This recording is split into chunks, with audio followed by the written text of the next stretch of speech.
Hey everybody, FlamingArcanine here, and welcome back to the channel. If you enjoyed today's video, make sure to leave a like, subscribe, and ring that bell for more, and you can follow me on all my social media accounts, which are linked on screen right now. Anyway, today's video is, can I beat Pokemon Crystal with a team of only one Eevee? So yeah, let's get into the video. Eevee's a gimmick Pokemon. It has 8 different evolutions, however in this game there are only 5, and for each of these 5 evolutions there is a new type. And in this challenge we're going to be unable to use that gimmick. Then if we take a look at Eevee's base stat total, it's only 325, which is around most starter Pokemon. Our best stat is our special defense at 65, while our lowest is special attack at 50. Our level up moveset isn't that great. Bite and Takedown are moves we should look out for, however our TM move list is where things improve a lot. Headbutt, Iron Tail Return, Shadow Ball, and Swift are moves we should definitely learn before Kanto. Type coverage is going to be a major issue, as being normal type is a real burden. We aren't super effective against anything, and the only type super effective against us is fighting.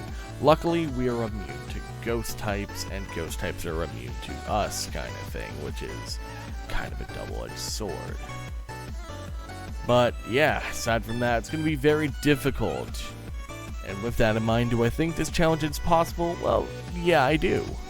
I've had a similar issue with my Chikorita only challenge, which you can go watch over on the Search and Gaming channel. There'll be a link to the video in the video description down below. Anyway, our second rival battle in this run, however, is going to be a major challenge, as he's going to have a Ghastly. Once we learn Bite, that will no longer be a problem. Other challenges in this run are going to be Chuck, Jasmine, Bruno, and Lance, as they're probably all going to be brick walls, due to Chuck being super effective, Jasmine just being overall bulky, Bruno having powerful fighting types, such as Machamp, and Lance having very powerful moves such as Hyper Beam, as well as 3 illegal Dragonites.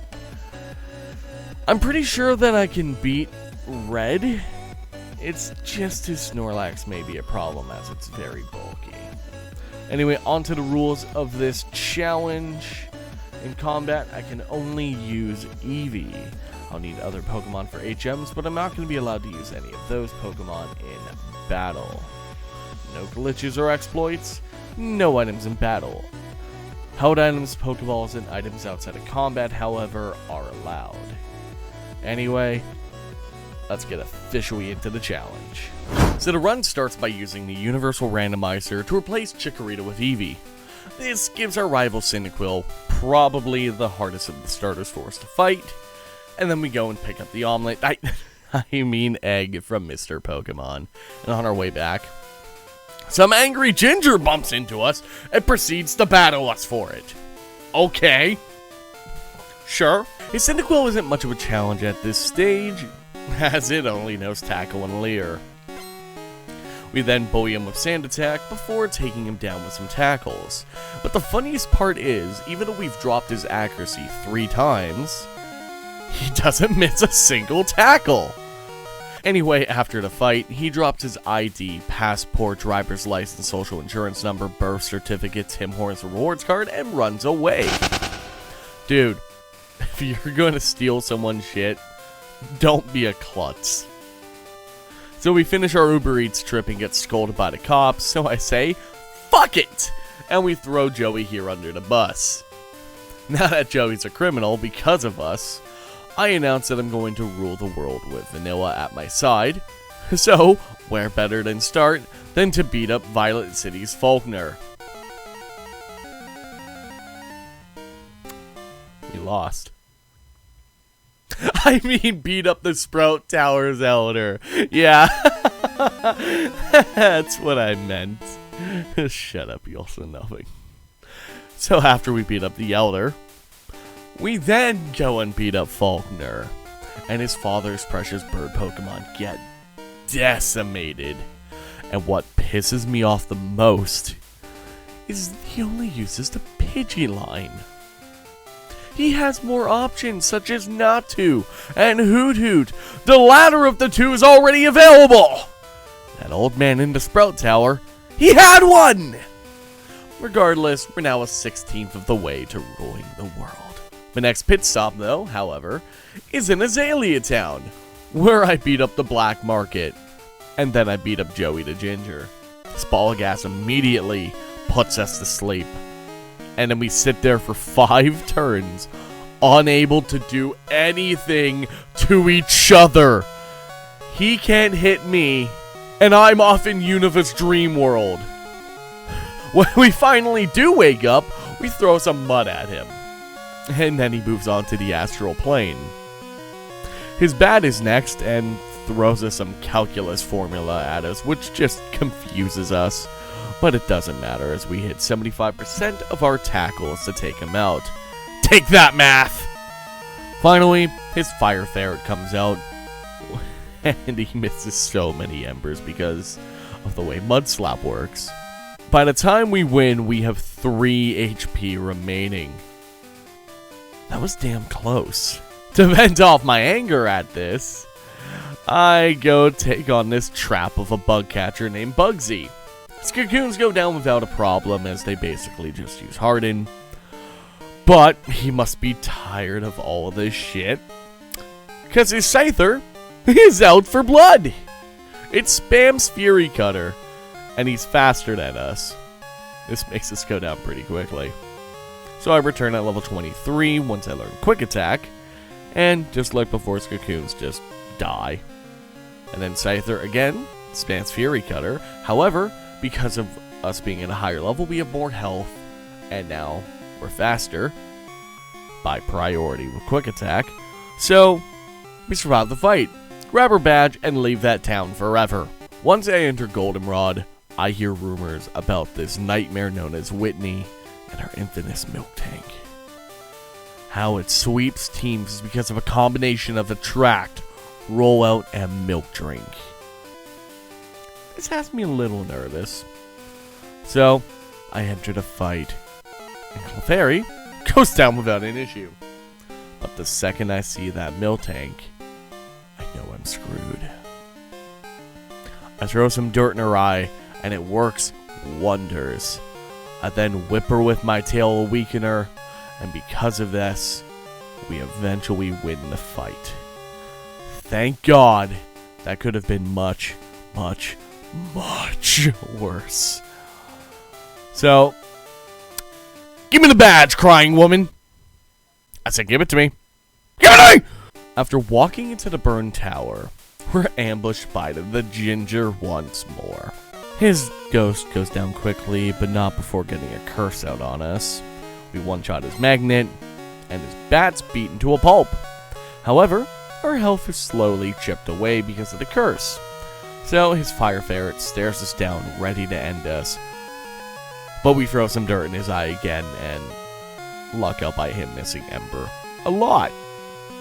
Or Flame Wheel. Or any move, really. Getting us the win.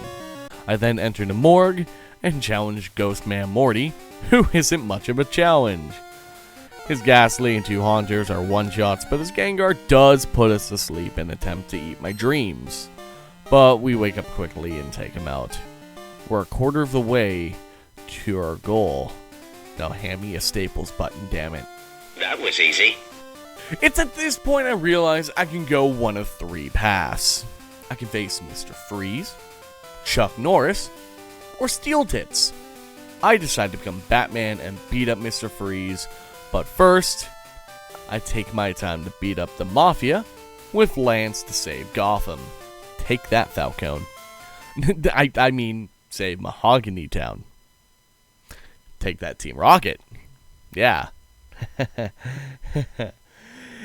Fantasy worlds don't exist. Am I still asleep? Am I in the dream world still? Univa, hi? No? No? No.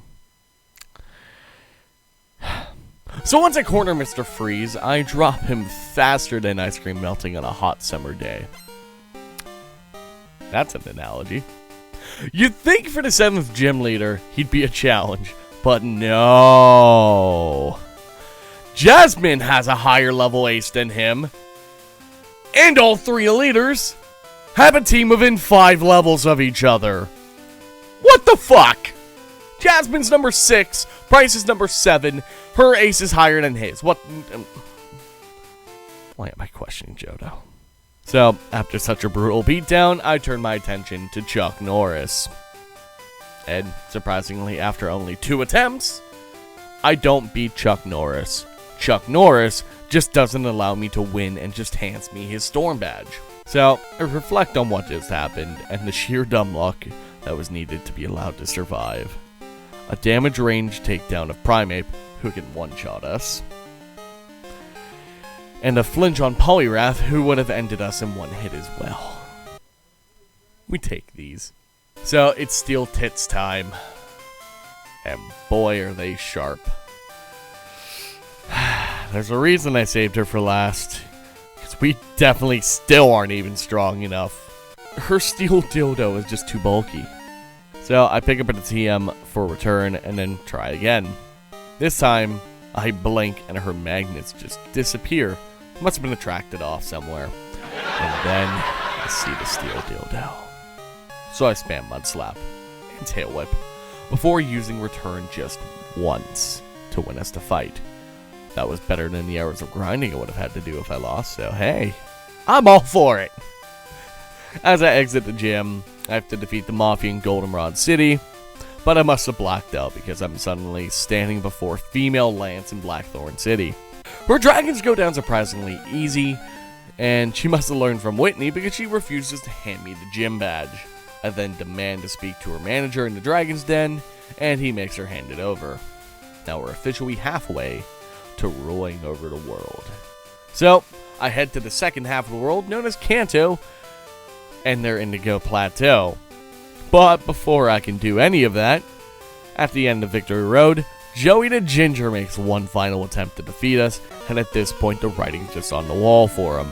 He is such a pushover at this stage in the journey, and he tries his best, but ultimately, we decimate him, and Joey's never heard of again. Alrighty, so, these are my stats before going into the Pokemon League, and they're pretty okay for this stage of the run, but I don't think we can win just yet, unless Lance does some really dumb AI play. Well, let's give it a shot anyway, so comment down below or guess in the Premier chat whether or not I will win. So anyway, Will is first and he uses Psychic types. This is good as Bite is super effective. He starts off with Xatu and Bite does about 3/4 of his health. He then confuses us, but luckily we fight through it and take him out. Jinx is up next, and we fight through it again, taking out just half of Jinx HP, flinching her in the process, allowing her next bite to not hit because of confusion. So, she puts us to sleep, and it's not looking good, but a few turns later we wake up and take her out. Not before taking some massive damage to Psychic and double slaps while we were asleep. Executor takes half of its health from Bite, and then takes us out. This battle's winnable, so on our second attempt, we do much better. Xatu goes for Psychic instead of Confuse Ray this time, and Jinx goes down to 1 critical bite. Executor uses Leech Seed once before going down to 2 bites. Slowbro doesn't take much damage to Bite and uses Amnesia, followed by Curse, before going down. And last is another Xatu, who goes down to 1 return, winning us the fight. Next up is Koga, and his Ariados goes down to 1 return.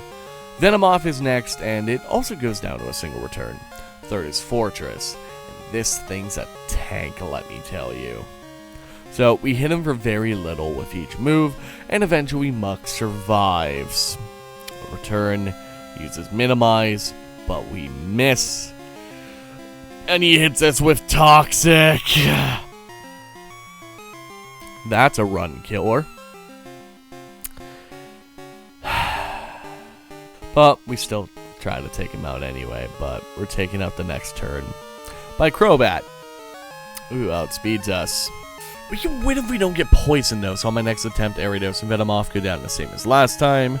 Fortress goes down in 2 returns after we tail whip him once. That was a smarter idea. Mud goes for minimize again, but we don't miss and we take him out. Crobat's last, and things are looking good for us. We don't one-shot, but Koga uses a full restore, and we get 2 more returns to take him out, winning us this fight. So, now it's time for one of her biggest brick walls in this entire run. Fighting type Elite Four member, Bruno.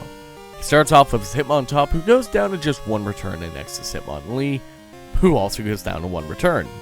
Third is Hitmonchan, who goes for a Mach Punch, dealing only 44 damage to my health. Okay. Then he goes down to 1 return. There's no way I win this. And Machamp comes out next, so surely this is where I lose. But out of sheer dumb luck, he misses a cross chop, going down, leaving only his Onix to fight us. There's no way I'm gonna win this first try, is there? Onix manages to deal the most damage to us out of his entire team. And this is Onix's attack stat. Okay. Anyway, we still take him down with a combination of bite and return. This brick wall was beat on my first try. We fucking take these. And now I really hope my manager isn't around, as Karen is the last Elite Four member.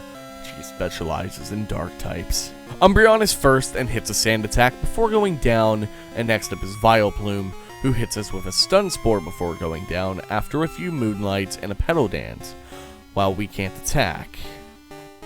So Gengar's third and uses Curse, but we're paralyzed, and he uses Destiny Bond while we're attacking the Gengar to take him out with a bite, so we take ourselves out in the process because of that.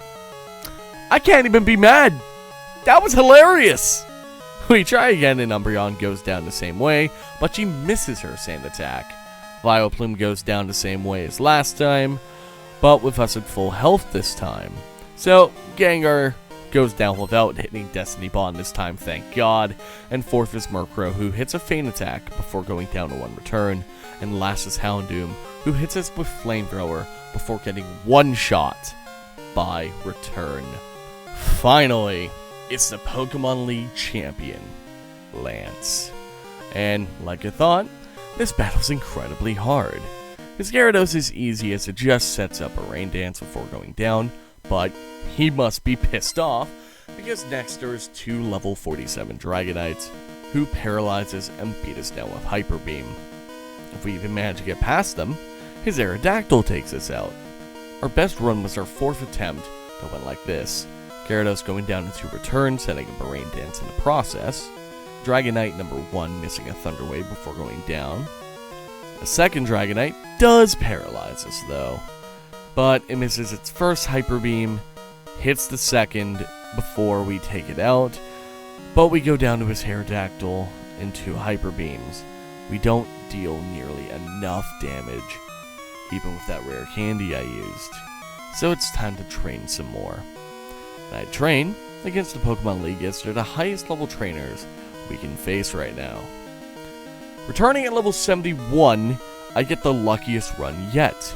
Gyarados goes down to 1 turn, Dragonite missing Thunder Wave before going down in 2 returns, as does his second Dragonite. Aerodactyl's next, and he hits us with a Hyper Beam, once before going down while recharging. Charizard's out next, and it goes down to 1 return, leaving his third and final Dragonite for last, who hits a Hyper Beam, but doesn't heal, so we take him out and win, getting us into the Hall of Fame and winning the challenge. However, it's not over yet. Yes, we've won the challenge, but Generation 2 has all of Kanto in the postgame, as well as a secret final boss battle with Red, which we will be attempting. As the Kanto gyms aren't all that challenging, and around the same level as the Elite Four, I'm not going to be covering most of them, except for Blue, who has higher levels and a champion level team. So I'm only going to be covering Blue and Red. If I don't beat them, it doesn't matter as I've still won the challenge and this is just an extra little bit. So anyway, let's do this. Blue starts off with that Pidgeot who uses Mirror Move, dealing very little damage before going down, and next is Alakazam, who goes down to a single return. Rhydon's third, and tanks return. Goes for Fury Attack and flinches on a bite, so he goes down next turn. Fourth is Gyarados, who goes down after setting up a Rain Dance, just like Lance. He then spams full restores before going down to a few returns. Then again, it is very true that you can't learn to be Pokemon League champion without knowing how to spam full restores. Just listen to this clip. You don't get to be champion of the Pokemon League without knowing how to spam full restore. Anyway, fifth is Executor, who goes down in 2 returns, and last is Arcanine, who tanks a Mud Slap, gets off a Flamethrower, but we take him out, winning us the fight and getting us the final gym badge needed, having only one fight left before I can rule the world. So I climb atop Mount Silver, and there he is. The final boss of Pokemon Crystal. The former Pokemon League champion, Red. And this fight is not even close right now. So his Pikachu starts off by using Charm, lowering our attack for the entire fight. He then deals massive damage with Thunder before we take him out. But Espeon finishes us off immediately with Psychic. We definitely need to train more. So at level 85 I try again, and it's still not enough, as Espeon still takes us out, even if we're not getting paralyzed by Thunder. So at level 90, I finally outspeed Pikachu and take him out in one hit. However, Espeon still outspeeds us and puts up a Reflect before going down to 1 Shadow Ball. Snorlax uses Amnesia as we Toxic, and then deal about a quarter of his HP with Return, and his Body Slam does a lot. We eventually take him out, but we only have 87 HP remaining when Venusaur comes out and goes for a Solar Beam, so we get a free hit and take him out. Charizard is 5th, we survive on 1 HP from Flamethrower, but we get burned, so we go down. So close. So at level 95 I come back, and surprisingly it doesn't go well for some reason. We lose even earlier at Snorlax. So I just say fuck it and max out my level. Let's give it one last go. This is how it goes. Pikachu goes down to a single return. Espeon finally gets outsped by us, and we take it out with a single Shadow Ball. Snorlax is 3rd, and now I'm worried. But Return does about 3/4 of his HP, and he goes for an Amnesia, so we take him out. Venusaur goes for Sunny Day, so we take him out, and now we're at full HP for Charizard, who hangs on and hits us hard for a Sunny Day powered Flamethrower before we take him out, leaving Blastoise, who sets up a Rain Dance, so we take him out, winning us the fight. This run, all in all, was much easier than I thought it was going to be. I didn't really hit many brick walls aside from Red, who we finally beat, even if it was at max level. So I've decided what I'm going to do next for my next Pokemon challenge, which is, can I beat Pokemon Brilliant Diamond with a team of only gift Pokemon? As of recording this script, I'm still doing the challenge, so it's going to be a little while before it comes out. And I do apologize that this video took a very long time to come out as well, because I've had this done for about 3 months now. Correction! I'm editing this right now, and I just looked back at the file. It's been 5 months. I recorded the final fight with Red on October 24th. It is now March 17th as I'm doing this. I'm so sorry. Anyway, make sure to comment what other Pokemon challenges I should do, because I do take these into consideration, and I will do them eventually. So I'd love to hear what you guys want to see me do. Anyway, that's enough from me, and I'll see you all from my next video very shortly.